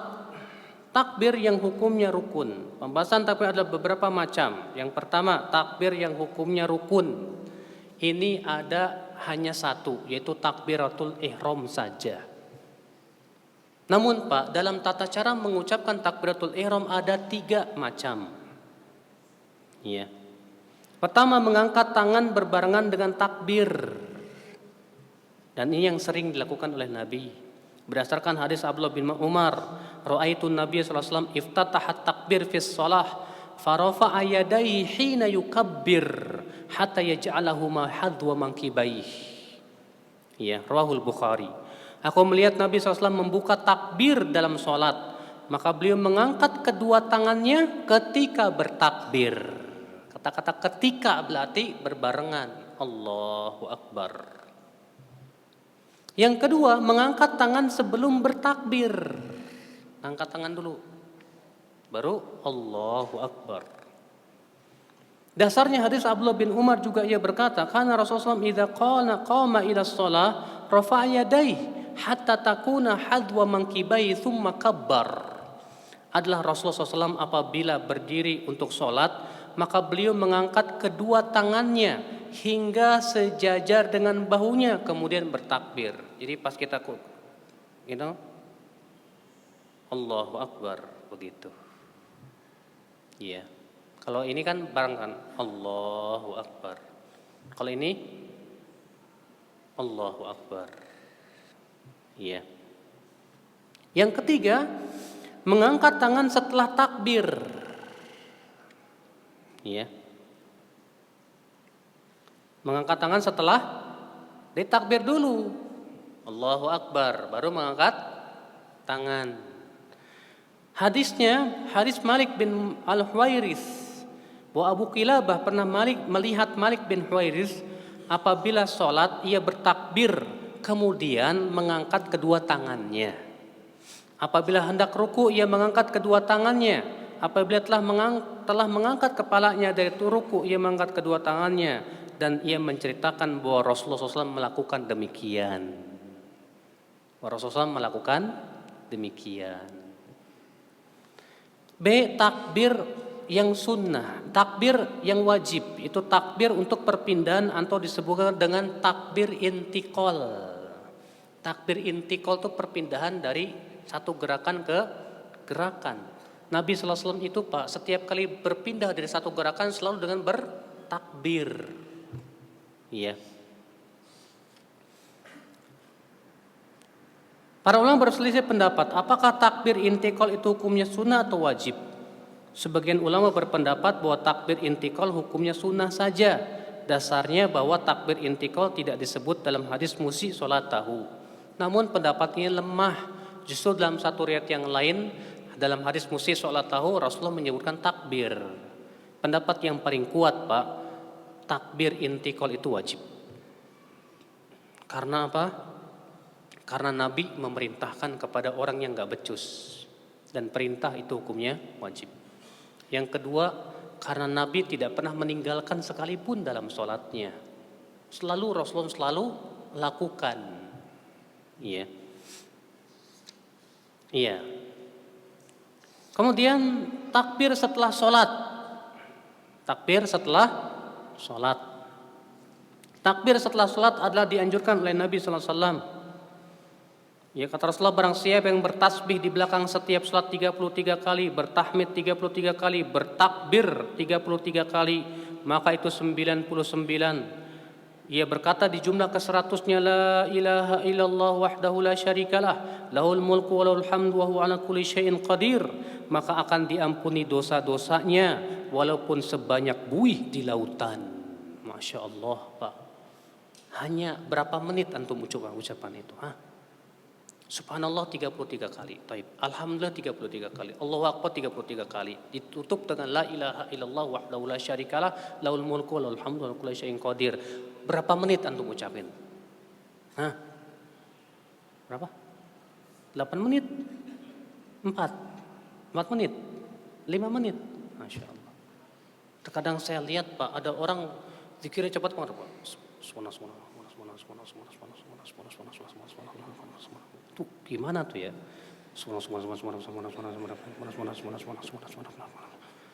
Dalam 1 menit selesai. Iya. Kalau Rasulullah SAW biasanya menghitungnya dengan jari jemari. Subhanallah, subhanallah, subhanallah. Tapi Rasulullah juga terkadang menghitungnya dengan ruas jari. Keduanya boleh. Riwayatnya ada. Namun kebanyakan riwayat dengan jari. Iya. Subhanallah, subhanallah, subhanallah, subhanallah, subhanallah, subhanallah. Begitu Pak. Tapi kalau bisa jangan terlalu cepat Pak. Ya. Subhanallah, subhanallah, subhanallah, subhanallah, subhanallah, subhanallah, subhanallah, subhanallah, subhanallah. Nggak bagus. Ya. Habis saya mau kerja Ustadz, saya segera pergi, ini gimana? Ya udah kalau begitu ada yang lain, nggak harus 33 kali. Rasulullah pernah mengajarkan subhanallah 10, alhamdulillah 10, Allahu akbar 10. Dah. Ada pilihan. Kalau memang ternyata kepepet waktunya gitu kan. Iya. Padahal kalau kita ucapan subhanallah 33 kali, alhamdulillah 33 kali, Allahu akbar 33 kali, ditutup dengan la ilaha illallah la syarikalah lahul mulku wa lahu ala kulli syai'in qadir sekali. Itu kata Rasulullah menggugurkan dosa-dosa kita sebanyak buih yang ada di lautan. Luar biasa. Cuma 5 menit enggak sampai. Gara-gara itu dosa kita yang sebanyak buih itu digugurkan oleh Allah Subhanahu wa taala. Makanya dalam riwayat yang lain Rasulullah bersabda apa? Pahalanya besar, yang mengamalkannya sedikit. Ya. Yang mana sedikit. Yang jadi permasalahan adalah ikhtilaf para ulama. Apakah zikir setelah sholat itu dilafadzkan dengan keras atau disirkan? Ya, kalau di Indonesia biasanya apa? Dikerasin. Iya. Baik Pak. Mazhab Imam Ahmad mengatakan yang sunnah keras. Mazhab Imam Ahmad mengatakan yang sunnah apa? Dalilnya hadis Ibnu Abbas. Kunna na'rifu inqidha'a salati Rasulullah SAW bitakbir. Dari Ibnu Abbas berkata, dahulu kami mengetahui selesainya salat Rasulullah SAW dengan takbir. Berarti Ibnu Abbas mendengar. Dan berarti yang lain, anna raf'a as-saut bidzikri hina yansarifu an-nas min al-maktubah kana al ahdi Rasulullah sallallahu alaihi wasallam. Bahwa mengangkat salat, mengangkat zikir, sesungguhnya mengangkat suara dengan zikir setelah manusia selesai melaksanakan salat fardu ada di zaman Nabi sallallahu alaihi wasallam. Jadi menurut Imam Ahmad yang sunnah zikir setelah salat itu dikeraskan, tidak disirkan. Ini madhab Imam Ahmad. Sementara madhab Imam Syafi'i mengatakan yang sunnah sir dan boleh dalam rangka taklim, tapi tidak boleh terus menerus. Boleh dikeraskan sekali-kali saja untuk mengajarkan, tapi tidak boleh terus menerus. Jadi Pak, yang ada di Indonesia ini ngamalin mazhab siapa Pak? Hah? Yang ada di Indonesia ini ketika zikirnya dikeraskan ngamalin mazhab siapa? Hambali, bukan mazhab Syafi'i. Jadi kalau Anda mengatakan kalau kita harus, terkadang kan sebagian orang berkata begitu, kita harus ikut mazhab satu saja, nggak boleh banyak-banyak. Jujur, iya harus. Tapi buktinya Anda setelah sholat zikirnya keras. Itu kan mazhab Syafi'i. Enggak kok, niat saya dalam rangka taklim kok tiap hari. Imam Syafi'i mengatakan nggak boleh terus menerus. Ya. Justru Imam Syafi'i mengatakan yang sunnah tidak dikeraskan. Yang Imam Ahmad mengatakan apa? Yang sunnah dikeraskan. Apa dalilnya Imam Syafi'i? Ayat. Ya, dalam surat Al-A'raf ayat 205, Pak. Allah mengatakan wadhkur rabbaka fi nafsika tadarru'a wa khifah wa dunal jahri minal qaul. Dan berzikirlah mengingat Rabbmu pada dirimu dengan penuh ketundukan dan rasa takut dan suara yang tidak keras. Allah mengatakan di situ suara yang tidak keras ketika berzikir. Maka kata Imam Syafi'i, pada asalnya zikir tidak boleh dikeraskan. Kecuali kalau ada dalil yang menunjukkan diperintahkan dikeraskan, seperti adzan, seperti takbir Idul Fitri, Idul Adha, seperti talbiyah. Betul ada perintahnya. Tapi kalau tidak ada perintahnya, dikembalikan kepada bahwa zikir pada asalnya tidak keras. Tidak keras. Iya. Dan pendapat ini yang saya condong kepadanya, Pak. Kenapa? Adapun riwayat Ibnu Abbas tadi tidak menunjukkan itu terus-menerus. Ibnu Abbas hanya mengatakan mengangkat suara dengan zikir setelah sholat fardu ada di zaman Nabi. Ya. Berkata Ibnu Battal, perkataan Ibnu Abbas sesungguhnya mengangkat suara dengan zikir setelah manusia selesai melakukan sholat fardu ada di zaman Nabi menunjukkan bahwa perbuatan tersebut tidak dilakukan di zaman Ibnu Abbas. Kenapa? Karena Ibnu Abbas hanya menghikayatkan ada di zaman Nabi. Berarti ketika Ibnu Abbas mengucapkan itu tidak dilakukan. Ibnu Abbas hanya menghikayatkan saja ada di zaman Nabi.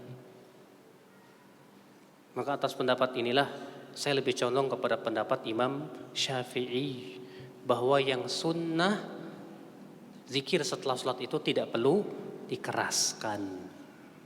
Ya, tidak perlu dikeraskan.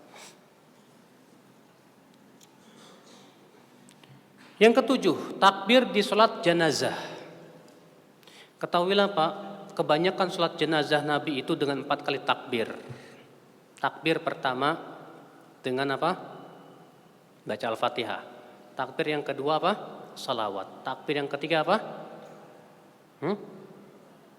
Takbir yang ketiga doa. Takbir yang keempat bisa doa lagi lalu salam.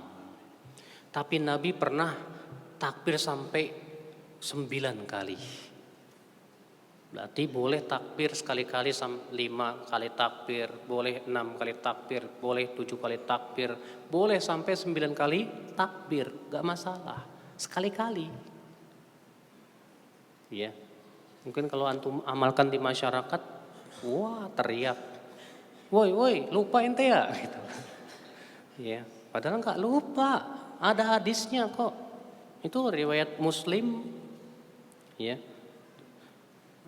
Dalam riwayat Muslim 5 kali, dalam riwayat Thahawi dalam Musyarah Ma'anil Athar 9 kali. Dari hadis Abdullah bin Zubair bahwa Rasulullah SAW pernah mensolatkan Hamzah dengan 9 kali takbir. Boleh. Cuma sekali lagi itulah Pak di masyarakat kita ya.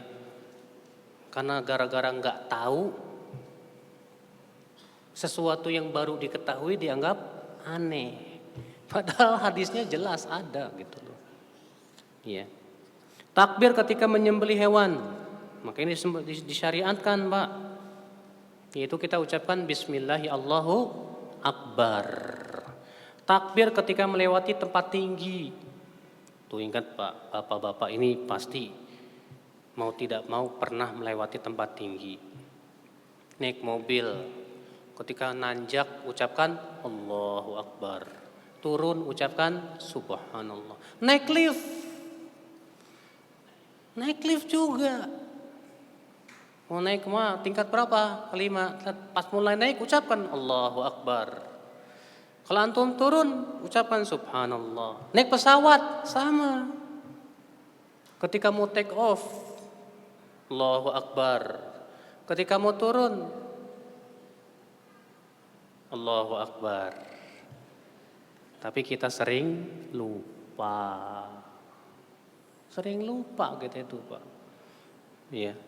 Naik mobil yang diperhatiin pemandangannya aja. Indah ya Masya Allah. Pas turun. Turun. Ucapin ke subhanallah. Iya. Itulah Pak memang benar kata Ibnu Mas'ud. Bahwa ketika kita naik mobil tuh setan pun berusaha merupakan kita. Ya. Untuk berzikir kepada Allah Subhanahu wa taala. Kata Ibnu Mas'ud, ya siapa yang naik mobil kemudian tidak berzikir kepada Allah, setan ikut menumpang. Lalu kemudian setan akan berkata, bernyanyilah. Kalau ternyata ia enggak pintar nyanyi, setan berkata lagi, ayo berangan-angan. Ya, yang penting gimana supaya dia tidak berzikir kepada Allah Subhanahu wa taala ketika naik kendaraan. Ya. Takbir ketika tawaf demikian disunahkan. Takbir ketika melihat perkara yang besar dan mungkar. Ya, bertakbir. Waktu itu Rasulullah SAW ya dengan beberapa sahabat menuju Hunain. Ternyata sahabat yang baru masuk Islam itu melihat ada orang yang sedang iktikaf di sebuah pohon namanya Dzatu Anwat. Kemudian para sahabat ini berkata, "Wahai Rasulullah, jadikan buat kami pohon Dzatu Anwat sebagaimana mereka punya pohon Dzatu Anwat." Apa kata Rasulullah? Allahu Akbar. Innahas sunan. Allahu Akbar. Ini sunnah orang-orang sebelum kalian itu. Kalian mengucapkan seperti yang diucapkan oleh Banu Israel kepada Musa ketika melewati suatu kaum yang menyembah patung sapi. Apa kata kaumnya Musa? Ij'al lana ilahan kama lahum alihah. Hai Musa, jadikan untuk kami Tuhan-Tuhan sebagaimana mereka punya Tuhan, hai Musa. Ya, ini. Demikian pula takbir ketika melihat sesuatu yang besar dan menggembirakan. Ya, jadi ketika kita melihat sesuatu yang menggembirakan dan kita anggap besar, kita ucapkan apa? Allahu Akbar. Ini pun juga disyariatkan. Kemudian terakhir Pak, apa yang diinginkan oleh kalimat Allahu Akbar? Yang pertama Pak, menumbuhkan rasa takut kepada Allah. Dengan kita menyelami makna Allahu Akbar, hendaknya kita menjadi hamba-hamba yang takut kepada Allah Subhanahu wa taala. Iya. Yang kedua, memberikan ketegaran, kuat. Karena ia tahu bahwa yang Maha Besar Allah Subhanahu wa taala. Sehingga ia terus tegar dan sabar dalam menghadapi berbagai macam ujian dan cobaan. Yang ketiga, menjadikan kita tawadu dan tidak sombong. Kenapa? Karena kebesaran milik Allah. Semua yang kita miliki berupa kekayaan, berupa ya kedudukan milik Allah. Allah yang memberi, buat apa kamu sombong? Ya. Yang keempat, menimbulkan ketundukan dan kepatuhan kepada Allah Subhanahu wa taala. Karena kita tahu Allah paling besar dan yang maha besar. Dan yang kelima, senantiasa bertasbih memuji Allah Subhanahu wa taala. Mensucikan Allah dari berbagai macam kekurangan. Karena Dia Allah yang maha besar dan paling besar. Allahu a'lam. Iya. Kita cukupkan dan kita menuju tanya jawab. Adakah ketentuan jumlah bilangan berapa banyaknya mengucapkan takbir setelah selesai sholat fardu? Kan sudah disebutkan tadi, yang pertama 33, yang kedua 10, yang ketiga 25. Maka ketiga lafaz, tiga jumlah ini ya ada riwayat yang menunjukkannya. Tapi yang masyhur itu yang pertama 33. Ya. Ustadz, kok saya nganggep terlalu sedikit ya? Saya mau nambah boleh nggak Ustadz? Subhanallah 330. Alhamdulillah 330. Allahu Akbar 330. Saya tambahin la ilaha illallah wahdahu la syarikalah lahul mulku wa lahul mulku wa syai'in qadir 10. Jadi 1000 Ustaz.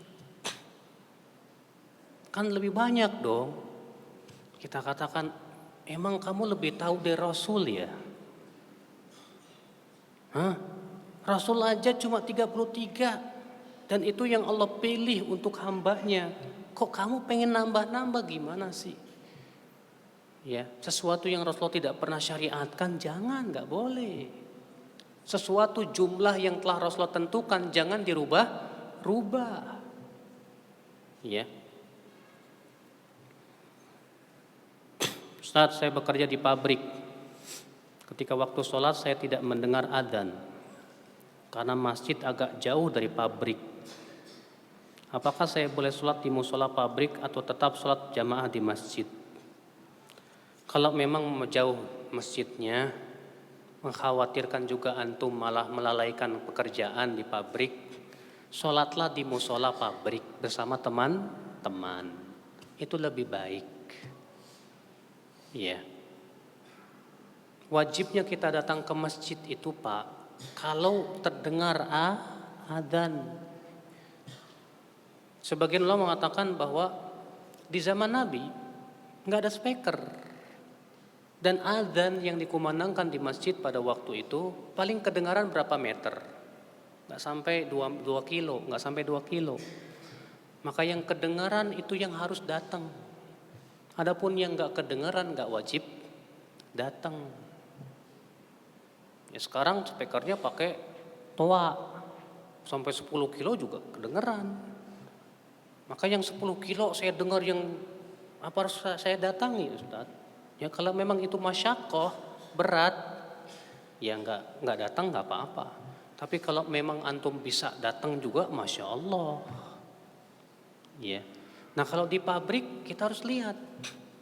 Kalau misalnya saya pergi ke masjid yang jauh menyebabkan saya lalai dalam pekerjaan di pabrik, nggak boleh. Maka sholatlah berjamaah di musola pabrik bersama teman-teman, itu yang benar. Apakah ketika sholat hari raya Idul Fitri atau Idul Adha, takbir yang kedua sampai ketujuh kita mengangkat tangan atau tidak mengangkat tangan ya Ustadz? Ya. Atau membaca lafaz takbirnya saja. Ada satu riwayat yang menyebutkan bahwa Rasulullah SAW di sholat jenazah, Rasulullah SAW di sholat jenazah, yaitu beliau mengangkat tangan di rakaat pertama kemudian tidak kembali lagi. Tsumma la ya'ud. Sebagian mengatakan dikiaskan kepada sholat jenazah, sholat id, sehingga tidak perlu mengangkat tangan, cukup di takbir pertama saja. Namun kembali saya tidak setuju dengan tashihnya Syekh Albani terhadap lafaz tersebut. Saya lebih condong kepada tad'if, pendoifan lafaz tersebut karena terjadi ya ittirab di situ. Ya. Yang kedua, ada riwayat dari para tabi'in bahwa mereka mengangkat tangan di setiap kali takbir. Masalahnya apa? Tidak ada dalil dari Rasulullah SAW. Apakah mengangkat tangan atau tidak? Jadi kalau tidak ada dalilnya, tapi ada contoh dari salafnya gimana? Maka dalam seperti ini, dalam keluasan, Anda yang mau takbir, mengangkat tangan setelah takbir silahkan, yang enggak mengangkat tangan pun silahkan. Karena dalam masalah ini tidak ada nas, namun ada contoh dari salafus saleh. Wallahu a'lam.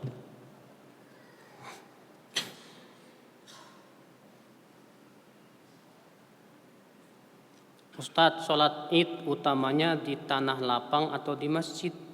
Tidak pernah sekalipun Nabi sholat id itu di masjid. Ya. Adapun riwayat yang menyebutkan bahwa Rasulullah SAW sholat id di masjid karena hujan, itu pun riwayatnya lemah. Kalaupun sahih karena ada alasan. Alasannya apa? Hujan. Nah sekarang Ustadz di Jakarta, kalau kita nggak ada lapangan, kalaupun ada jalan raya, motong jalan raya, akhirnya orang nggak bisa lalu lalang. Kita katakan jangan memberat-beratkan diri sampai mengambil hak umum, nggak boleh. Mengambil hak umum, mengganggu kepentingan umum nggak boleh dalam Islam. Nggak ada lapangan, ya udah di masjid, gimana lagi? Keadaannya susah, ya. Makanya kan di Masjid Nabawi di masjid, mau pergi ke mana? Padang pasir jauh. Makanya kata para ulama nggak masalah kalau memang ternyata sulit lapangan. Tapi kalau selama masih ada lapangannya silahkan. Tapi udah nggak ada lapangan, udah penuh semua sama perumahan dan yang lain-lain, nggak usah kita maksa-maksain diri jalan umum diambil, Pak. Sehingga akhirnya memotong ya jalan lalu lalang orang, nggak boleh. Itu kepentingan umum. Kecuali kalau memang negara mengizinkan, itu beda lain. Iya. Cuma masalahnya gara-gara itu terjadi kemacetan gimana? Itu juga nggak bagus ya akal Islam. Iya. Bagaimana contoh membaca amin dalam sholat fardu? Amin. A itu mad wajib, 2 ketuk. Min itu mad arid li sukun, bisa dibaca 2 sampai 6. Jadi kita ucapkan amin.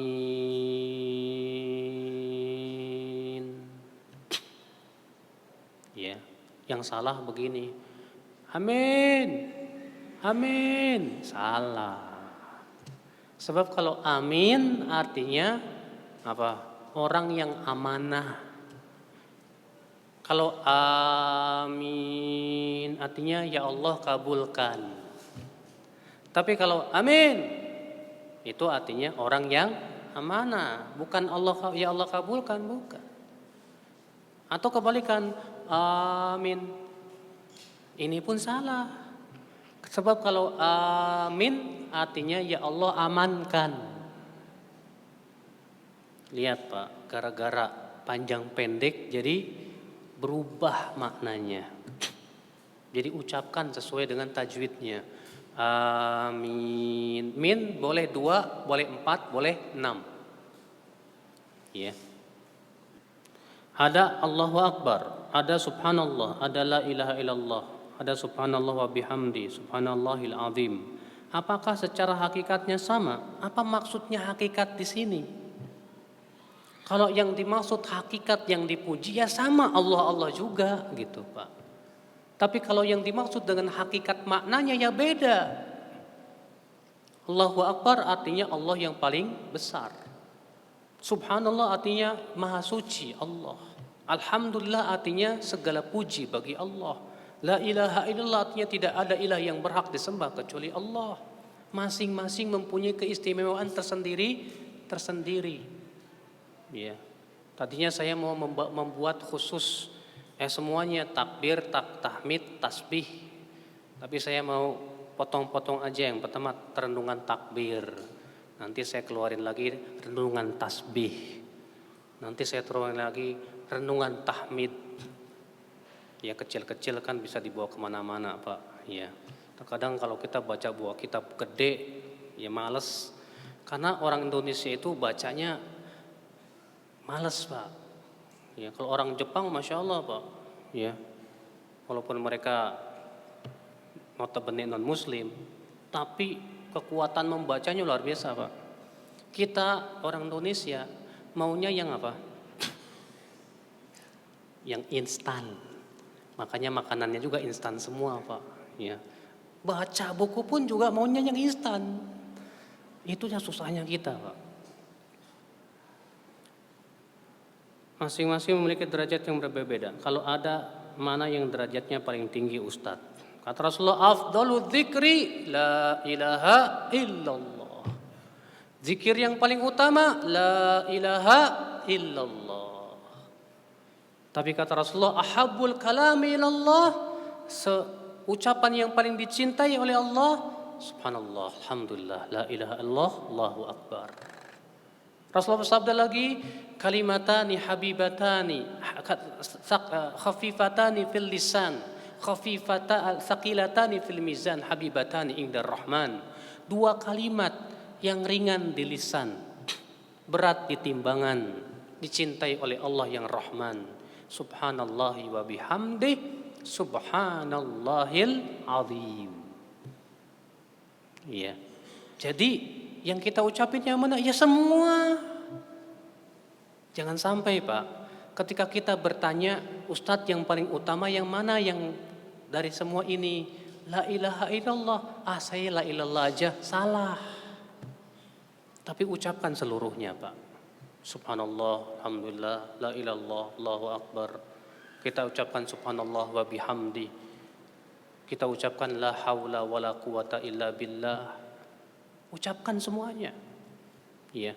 Karena itu pahalanya besar semuanya di sisi Allah Subhanahu wa taala. Ya. Adakah zikir setelah salat duha? Adalah Rasulullah SAW setelah salat duha mengucapkan Rabbighfirli wa tub alayya innaka antat tawwabur rahim 100 kali. 100 kali itu. Iya. Adapun setelah salat tahajud, Rasulullah setelah salat witir mengucapkan Subhanal Malikil Quddus Subhanal Malikil Quddus. Subhanal Malikil Quddus. Berapa kali? 3 kali.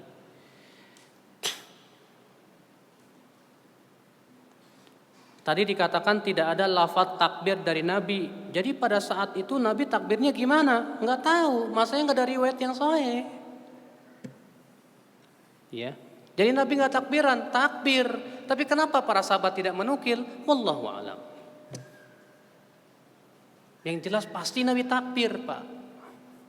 Pasti Nabi takbir dan para sahabat mendengarnya. Tapi masalahnya tidak ada riwayat yang sahih yang berasal dari Nabi, ini yang jadi masalah. Maka para sahabat bertakbir. Ibnu Mas'ud takbirnya ini, Ibnu Abbas takbirnya ini. Kenapa? Karena lafaz ayat itu mutlak, bertakbirlah. Dah. Berarti takbir mana aja, fadhol, enggak masalah. Yang penting apa? Takbir. Justru Pak, ketika tidak ada nas dari Rasulullah SAW jadi luas, Pak. Iya. Jadi apa? Jadi luas.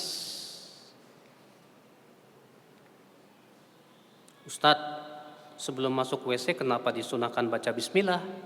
Kata Rasulullah, karena bacaan bismillah itu sitrun, penutup antara aurat manusia dengan pandangan jin. Jadinya jin gak bisa ngelihat aurat antum. Kalau antum gak baca bismillah, jinnya ngelihat. Jin tuh ada cewek ada cowok, sama Pak. Jin perempuan bisa suka sama manusia laki-laki. Dan jin apa? Laki-laki bisa suka kepada jin manusia lah perempuan. Tapi jin gak ada LGBT, Pak.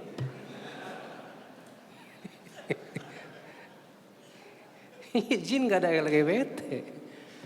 Iya. Jin senangnya sama lawan jenisnya. Nah, itu Pak.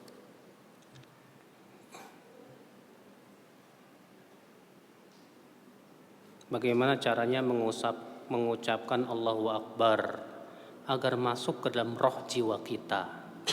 Yaitu kita berusaha merenungkan tentang makna Allahu Akbar.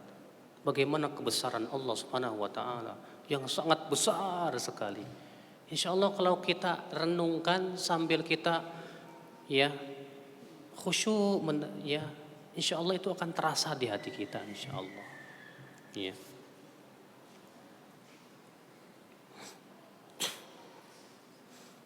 Kami bingung Ustadz, berapa banyak dibaca surat Al-Mu'awwidzat dan ayat kursi dibaca setelah sholat fardu ya.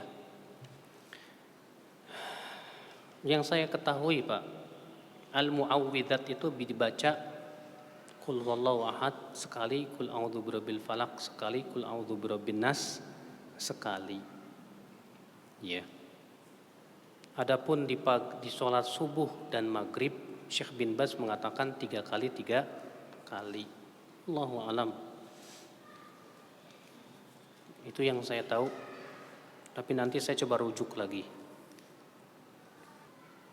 Adakah dalil tidak mengangkat tangan ketika takbir 7 kali, 5 kali? Enggak ada. Cuma masalahnya kan para ulama, Pak, dalam kitab usul fikih memberikan kaidah-kaidah. Seperti misalnya sebatas perbuatan Nabi tanpa ada perintah, apakah menunjukkan wajib? Dalam kitab usul fikih mengatakan tidak. Iya.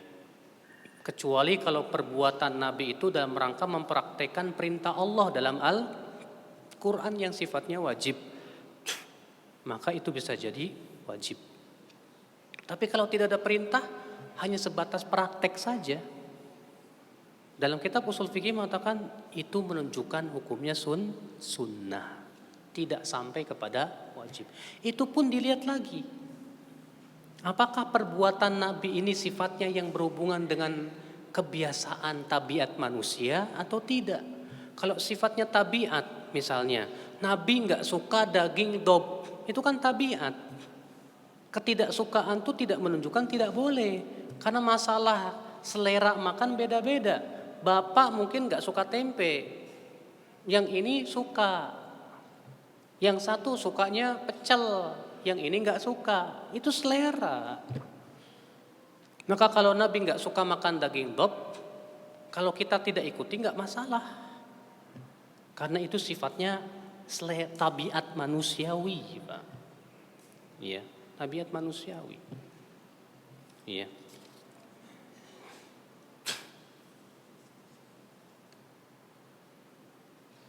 Adakah sunahnya takbir sebelum tidur? Wah, saya belum dapat dalilnya itu, Pak. Iya. Sebelum tidur kita disunahkan mengucapkan takbir, saya belum dapat dalilnya.